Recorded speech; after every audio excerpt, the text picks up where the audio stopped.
First, Mr. President, I think this Senate has a duty, a very important duty, to bring all institutions of government into conformity with the vision and aspiration of the federal government.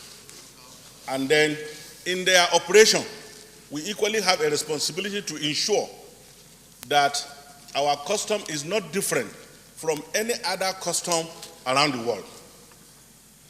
I think this is an obligation. Let me respectfully draw your attention, Mr. President, to the submission of my brother, Albert. When a committee is tasked with the responsibility of doing a job in Parliament, and the same rules of Parliament in their wisdom say that when that committee finishes its job, it should come back to the Senate. It is on the assumption that 109 heads will be better than 10 or 11. Otherwise, if it were the intention of the framers of our Constitution and then the rules that the committee can do a job and that out of parliamentary respect we say that's all, then we will have no need for asking it to put it on the ground for us to debate. Let me give you an example, sir.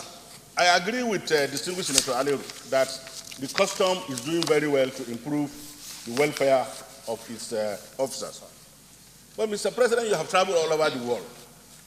The funding system for custom to be effective must be a radical departure from what we have.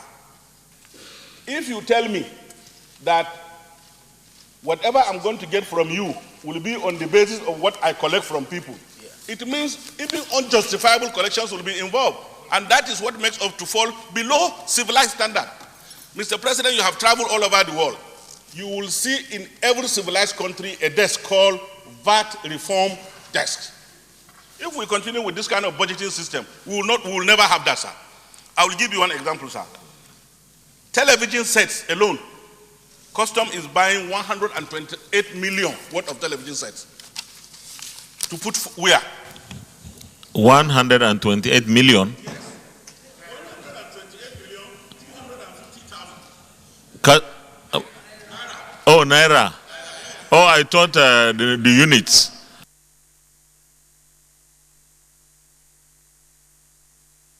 Billion worth of vehicles. That's what we have here, sir. And then come to what is called computer and information technology, they are only buying.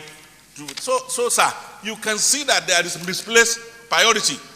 Because if we are to engineer our custom along the line of civilized standard, there is no how this parliament can sit down and look at this and say that we have approved this kind of budget for that kind of institution. Let's be honest, let's be sincere, sir. So I am of the opinion, sir, we cannot continue to do what we call the more the thing changes, the more they remain the same. What we should be doing is to bring our institutions into conformity with what can give us results, what can give comfort to the public, what can make the country proud. And I think that as far as I'm concerned, sir, with due respect, we cannot continue to condone this kind of situation on the floor of this Senate. We must stamp our feet, and that is the only way we can be seen to be working on the path of justice, love, and charity to one another. And I am of the opinion that this job ought to be taken seriously. We have to look at it seriously, sir. Look at the expenses. Completely different from, if this money is going to personnel, I would have been happier. But if somebody, my constituent, now stop me on the road and say, I have approved 128 million for people to buy television set, under this, to see what? Are you working or you are watching television? And what about the ones we bought before?